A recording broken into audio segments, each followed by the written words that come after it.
Transcribed.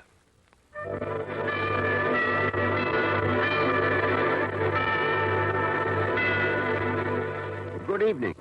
This is Ronald Coleman, inviting you to join Mrs. Coleman and me for the next half hour when our sponsor, the Joseph Schlitz Brewing Company of Milwaukee, Wisconsin, presents The Halls of Ivy.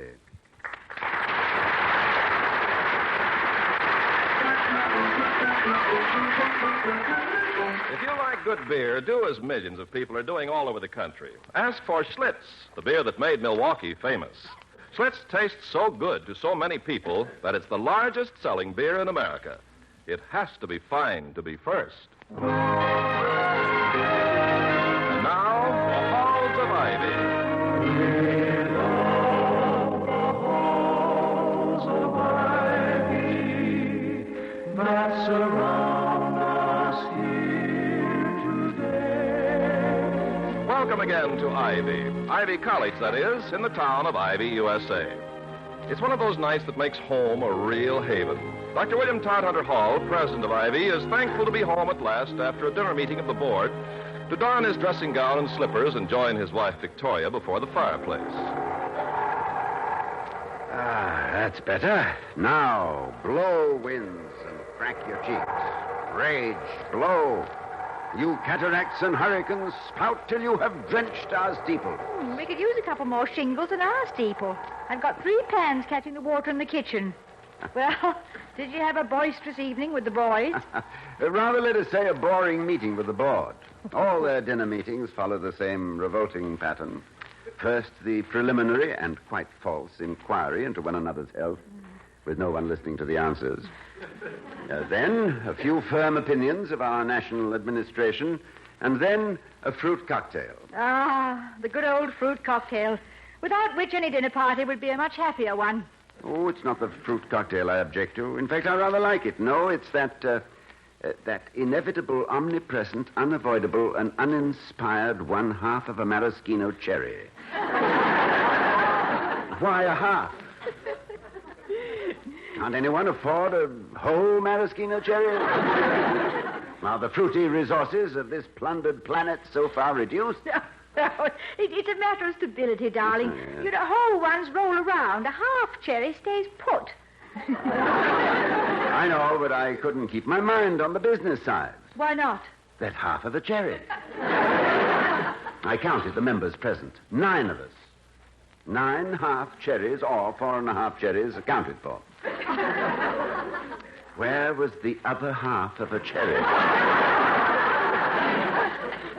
What are they saving it for? A fruitcake? Oh, do they think that I'll take it. That'll be something Wellman just remembered he should have said at the meeting, but didn't. Hello? Dr. Hall speaking. Evening, Dr. Hall. This is Warren. Oh, good evening, Professor. How are you? Satisfactory. Say, maybe you can do me a favor. You know a passage from Santa Ana about life flowing and stuff, which begins, seeds, blood, and tears of liquid? It's vaguely familiar. You got Santa Ana in your house? Yes. I'm sure there's one tucked away in the library. Good. Some light-fingered member of the literati borrowed mine. I don't remember who. I'd like the complete passage from an 8 o'clock class tomorrow morning. You mind if I totter over and pick up your copy? Well, I'd be delighted to see you, Professor, but in a storm like this, only the wayward daughters of stern fathers are being driven out. But if you want to hold on a minute, I'll read the passage to you. Fine, if it's not too much bother. Not at all, just hold on. I'll talk to him while you hunt, Toddy. He's my oldest boyfriend. Good, Vicky. Hello, Professor Warren. Why, good evening, Mrs. Hall. Where have you been hiding? You promised to drop by and see us during the holidays. Now, I've got a lot of blank paragraphs in my diary. Oh, my apologies, Mrs. Hall. But you see, I usually crawl into solitude on such occasions. Christmas, I hang up an old sock and put a horn in it, which I take out on New Year's Eve. At the stroke of midnight, I look in the mirror and blow 1 toot at myself and go to bed. Well, sometime you bring it over here. I never heard you blow your own horn, Professor. You can put that that down to natural shyness and shortness of wind, lady. Not to any lack of conceit. Otherwise, I wouldn't even... Vicky. Oh, excuse me, Professor. Yes, Dottie? Have you seen Santayana lately? What? No, dear. We'll call you back, Professor Warren. All right. Yes, there's a philosopher named Santayana lost in our library, and we're forming a posse. All right, bye. Goodbye. Here we are. Oh, did you hang up? I just found it. Oh. Now, if I can locate that passage, it must be in the essay on... Let me see some... Oh, here. Here it is. Now, what's his phone number? Well, that's odd. I've called him up often enough. Well, I'll look it up. Wait. Cedar 2655. No, that doesn't sound like it. I remember that much too easily. It must be wrong. Of course, I know it's ridiculous. And it's the last thing anybody would ever be caught at. And I'm a flighty woman even to suggest it. But how about trying the phone book? No, not for Warren. He'd insist on being unlisted if he were the head of the fire department.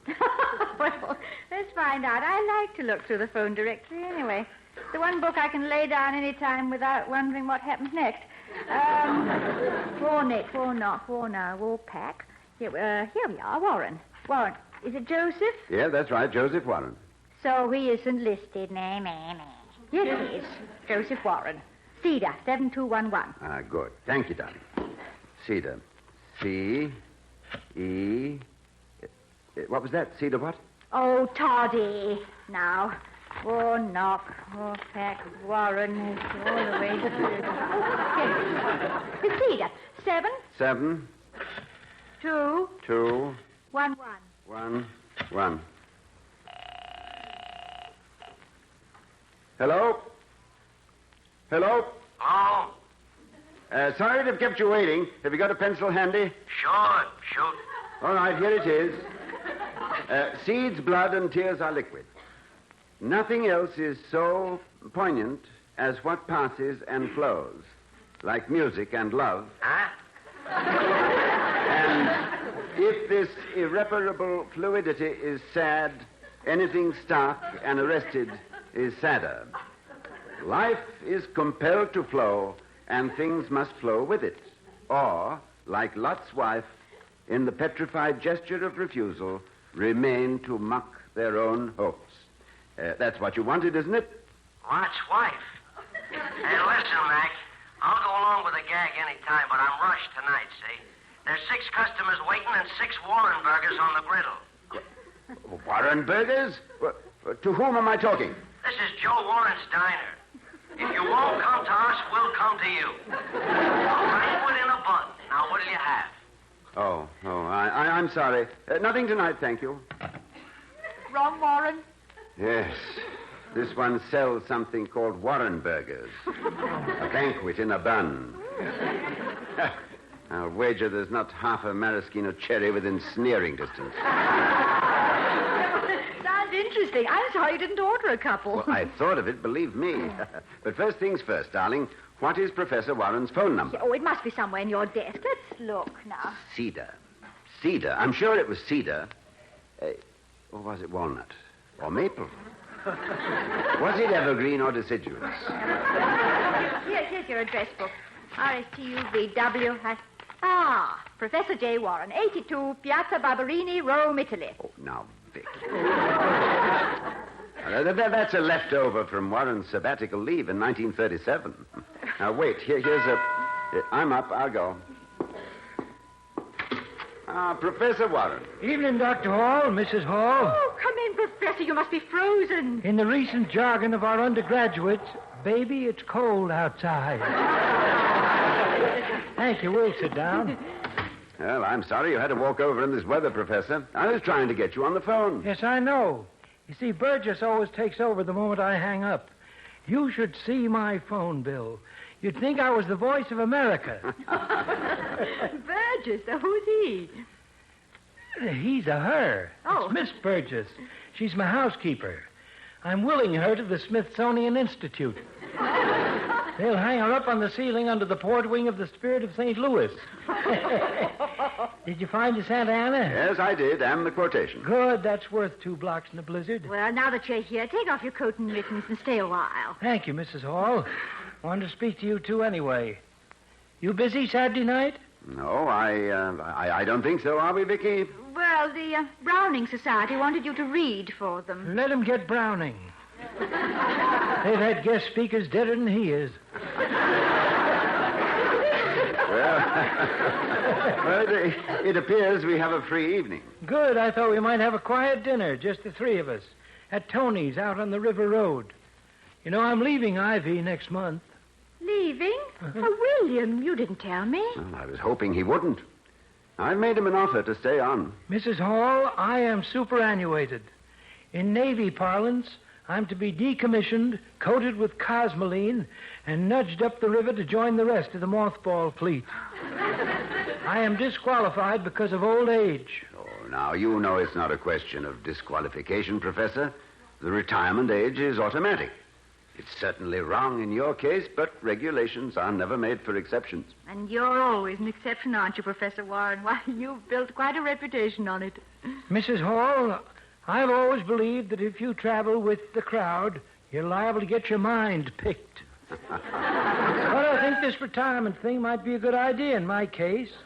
Out of sheer inertia, I'd probably have stayed on here till it dried up and blew around the campus, dirtying the front steps of Clarence Wellman Hall on rainy afternoons.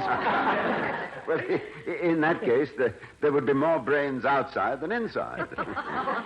Now, what are your plans, Professor? No, nothing definite. Might go to Tibet. Tibet? That forbidden land where the foreign devil is not permitted to set foot, unless he is one of 4,000 writers with camera and ballpoint pen who goes home and writes a book on how impossible it would be for anybody else to do what he did. Well, personally, I wouldn't go any place I had to get to on a high llama. Don't you mean a low llama, Vicky? You visit the high one. Before you ride off into the sunset, Professor, I want to ask a favor. You will help Professor Dickinson get acquainted with your department, won't you? You know, he's just getting settled, and there'll be a lot you can tell him. Yes, there's plenty I could tell Professor Dickinson if he'd listen. But he's not interested in my ideas, and frankly, I don't like his either. Well, since you put it that way, frankly, perhaps it's just as well to skip it. It is just as well. We'd wind up behind the science building at dawn. Pistols for 2 and breakfast for 1. I've taken up enough of your evening. Just hand me my coat and mittens, and I'll be on my way. Yes, here you are. Thank you. No, Mrs. Hall, don't come to the door. You'll freeze. Good night. Good night. Professor Warren. Don't forget about Saturday, Doctor, about 7. Oh, thanks very much. We'll be looking forward to it. Good night. Good night. I love that man, but he never stays put. He just gets started talking, and then he pops out and runs off. Now, you know, I never dreamt it was possible that Warren could reconcile himself to retirement so easily. He's an old war horse, and I thought he'd die rather than leave his stable. Oh, Toddy, here's the Santayana. He's forgotten to take Oh, it. you better give it to me. I'll drop it by his house. Now, where did I put my overshoes? Oh, you're not going out in this weather. Yes, I am. I've been thinking seriously about those banquets on buns, those Warren burgers. And I've come to a decision. Oh, well, that's quite different. Make it do with everything, darling. You hurry back.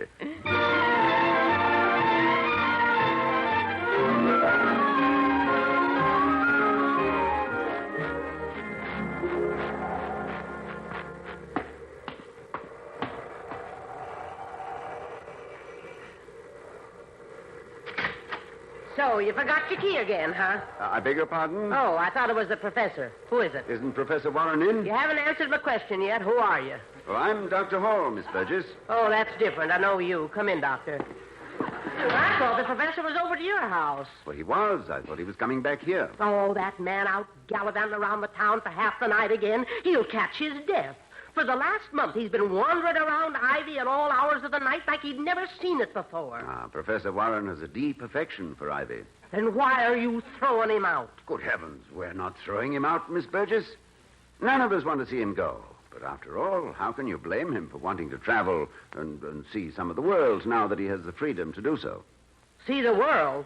Why, he hasn't even got bus fare from here to Kansas City. He hasn't? Well, since you know so much about him, perhaps you can tell me what his real plans are. He's moving in with his sister and her no-good husband up at Rock County. He's got no place else to go. Do you think he's too old for his job, too? No. He's merely too old for our regulations. Oh, that needn't mean the end of things. There's a place for him here at Ivy. He can be a visiting professor as long as he'll stay. But you know as well as we do that nobody's ever been able to force him to do anything. It must be his choice. Well, I know one thing. He can't just sit here looking out the window at the cemetery where he'll be buried someday. Only he won't be buried. Says he wants to be cremated in Emerson Hall. Cremated in Emerson Hall? Yes. Says it'll be the first time he was ever warm in that building.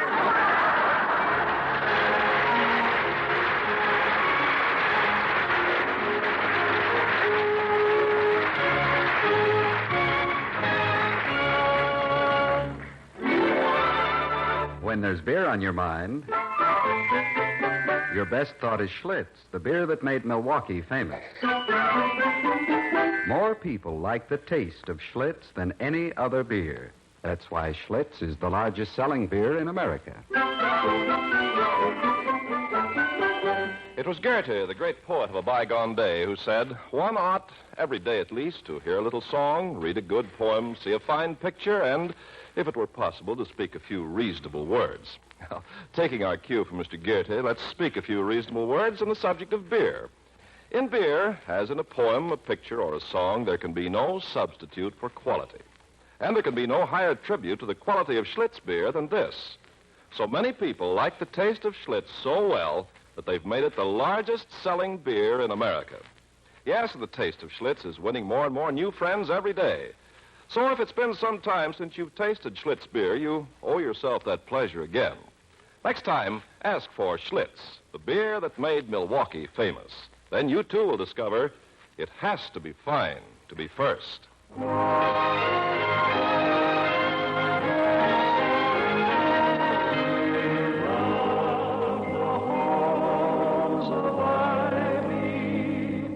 That surround us here today. As we return to Ivy, Dr. and Mrs. Hall are the dinner guests of Professor Warren at a roadhouse a few miles outside of town. How am I doing, Mrs. Hall? Bet you didn't know I danced so divinely, did you? This is the first chance you've given me to find out. Well, it's not something I usually talk about, but I once wanted to be a ballet dancer. Twinkle Toes Warren, the boy in the velvet pants. You paint a lovely picture. What stopped you? Too many feet. In a more rational moment, I swapped my patent leather pumps for a set of Plutarch. Oh, what happened to the boy who got the pumps? He owns a filling station outside of Baltimore. That's fate, I guess. If you're born to the pumps, you're going to get them. Oh, say, I'm sorry that's over. Dibs on the next waltz, Mrs. Hall. By all odds, the most talented couple on the floor. There was a time, Dr. Hall, when Irene Castle was my favorite dancer. But in her foxiest trot days, she couldn't hold a candle to your wife. Oh, Irene Castle. How long ago was that? Oh, don't ask me for any contemporary dates, Mrs. Hall. Dates, I mean. If you ask me for those of Constantine and Theodosius, I could give them to you. But as far as my own personal chronicle goes, I don't even know what year I was born. What, you do... Well, wait a minute. Then how do you know you're 65? I don't. Never had a birth certificate. Or if I did, I lost it. During the First World War, when I had to produce one, I discovered that the town hall of Centerville, Ohio, had long since burned down. So I just picked a good round birth year, and now I'm stuck with it. Looks like it was not a winning number either. Oh, I'm not so sure. Professor, you've just set your clock back. I'll take this up with the Board of Governors tomorrow. For all anybody knows, you're a boy of 21. Well, thanks, Doctor. Thank you very much, but it's no good. I don't think I'd enjoy borrowed time. Time is community property. Help yourself. No, I appreciate your good intentions, but you don't know how well off you're going to be without me. This Professor Dickinson, there's a boy you won't have any trouble with. He'll go to all the teas, make all the proper little speeches, be nice to all the right people. Oh, the social amenities here are well enough taken care of, but the heart of Ivy is the classroom. And that's where your heart has always been. Right now, my heart's in the Highlands. Boy, you told us you were going to Mexico City or all points south. Well, I've changed my plans again. I've decided to go down to Rio first. Thought I might get myself a cabana on the beach and just bask in the sun. Funny thing, I don't believe I've ever basked. Well, I admit the prospect is very attractive with all the snow we've had this winter. Well, when you're approaching winter yourself, that's the time you start looking for summer everywhere. That's why I'm heading south. I'm a fine host, spending the whole evening talking about myself. Here, let me fill your glasses. It's milk from Contented Vineyards. Thank you. Well, here's a toast. Courtesy of Thoreau. To him whose elastic and vigorous thought keeps pace with the sun, the day is a perpetual morning. Good morning, everybody. Bottoms up. Dr. Hall, may I please have this dance? Of course, darling. Will you excuse us, Professor? Well, this one you may have, Doctor. But remember, the waltz is mine. Toddy, we can't let him leave Ivy. Yes, but how to make him stay? Yes, if only he weren't being so gay about it all. It'd be much more like him to get into a fury at you and Ivy and everybody letting him go. We don't want to let him go. We're only... Vicky, that's the answer. You've given me the only good idea I've had all day. You think they'd throw us out if I kissed you? Well, if they do, you can kiss me again on the sidewalk.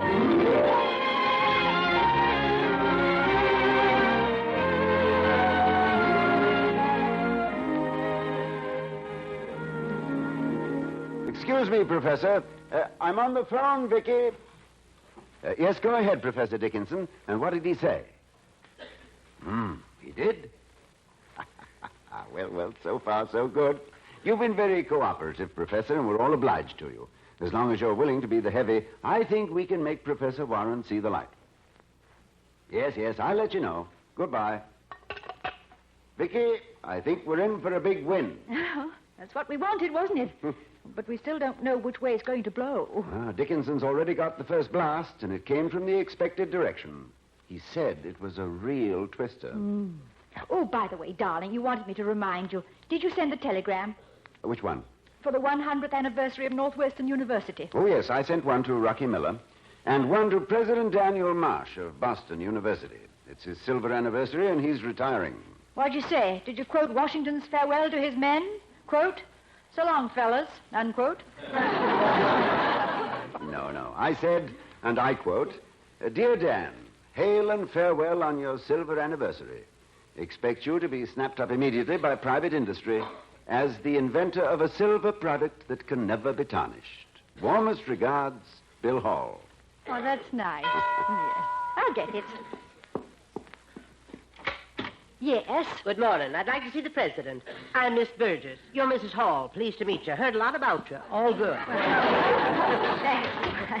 William, there's someone here. Oh, Miss Burgess, well, good morning. Won't you sit down? I've just come over to let you know that the professor's leaving on the 3 o'clock train today. You've got to stop him. Miss Burgess, that's exactly what we're hoping to do. Hope never stopped a railway train. Are you just going to sit back here and do nothing? Well, Professor Warren has an excellent mind of his own. And now we'll undoubtedly hear him speak a piece of that mind. You mean he's here? Unless the wind's changed, he's at the door right now. Vicky, you and Mrs. Burgess run for cover. Yes, come into the kitchen with me until the weather's cleared up. It's just a local disturbance. Well, Professor Warren, come in. You might as well know it, Dr. Hall. I have a ticket on the 3 o'clock train out of here today. But something happened this morning. A thing called Dickinson. No, something happened to Professor Dickinson? Something happened? The man's lost his mind. Have you any idea what that lemonhead is planning to do to my history department? Yes, I'm aware of his plan. You're not going to let him get away with it? I don't understand what you mean. I have the highest esteem for Professor Dickinson, both as a scholar and as an administrator. Oh, you have you? Uh-huh. Well, that's your job, I guess. You got to please everybody. Professional etiquette. Well, I don't work here anymore, and I can speak my mind. If that man goes ahead with what he's doing, well, that's the end. If you think it's that serious, Professor, I think you should give me more specific reasons. He's chopping the whole curriculum up into little bitty pieces. There isn't one single class to put them all together so they make any sense. What's history? History is continuity. Some people claim that history is a bunch of lies agreed upon, and maybe it is. But even so, without continuity, without relevance, history is a bunch of dates on cornerstones and names on tombstones. Oh, yes. I know that, Professor, and I don't believe Dickinson would have any quarrel with it. And why hasn't he scheduled at least one class on the meaning and interpretation of history? Oh, as I understand it, he is omitting such a class at the present, primarily because there is no one available here to teach it. Accordingly, he is going to concentrate on a more thorough grounding in the basic source material. Source material, my Aunt Mabel's bustle. I know what he's really up to. He's a Toynbee man. Well, I'm not. Now, don't sell Toynbee short. He's probably the outstanding historian of our time. I didn't say he wasn't any good. Just don't agree with him. And I'd hate to see Ivy's history department represent only one point of view. That's not learning, that's memorizing.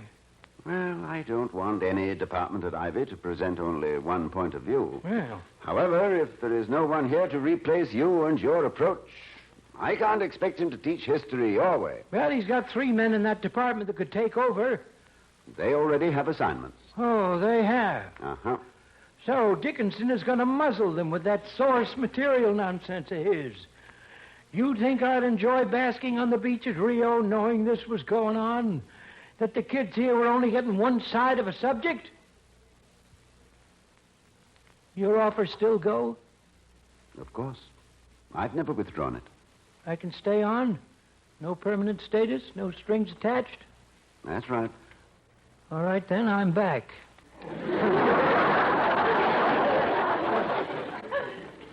Welcome home, my friend. I'll tell Dickinson to schedule your course, but naturally, I won't say anything about your opinion of his You ideas. won't have to. He knows him. Now I'm off. Got to beat it down at the station and get a refund on my ticket. The fare to South America, you know, is not just coat hangers. Goodbye, Professor. So long. Say hello to Mrs. Hall. Last evening was very pleasant. I wish I could say as much for this morning. Dickinson is a lousy dancer. I couldn't hear everything, Toddy, but he certainly sounded angry. He got so angry, he decided to stay here at Ivy. How do you feel? Ruthless, conniving, despicable, and delighted. Oh, I can't tell you how glad I am, Doctor. The professor sounded like his old self. He hasn't hollered that loud in a whole year. How'd you ever do it? Oh, I just went back 65 years in my time machine. Yes, burned down the city hall in Centerville, Ohio, with all the birth records. Doctor, for a firebug, you burn a real hot match. Thank you, Miss Burgess. Officiating at the accouchement of Professor Warren's new birth date makes me feel a little like a statistical midwife, but I'm glad he'll spend his newfound youth with us. It seems, as Sir Walter Raleigh said, that history has triumphed over time.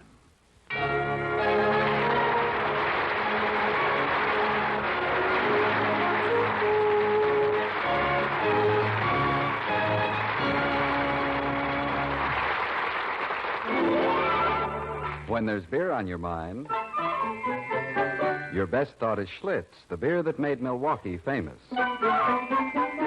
More people like the taste of Schlitz than any other beer. That's why Schlitz is the largest selling beer in America.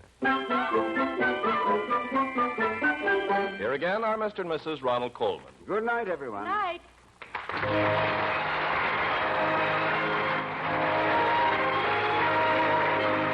We'll be seeing you next week at this same time at the Halls of Ivy, starring Mr. and Mrs. Ronald Coleman. The other players were Verna Felton, Arthur Q. Bryan, and Sidney Miller. Tonight's script was written by Barbara and Milton Merlin and Don Quinn.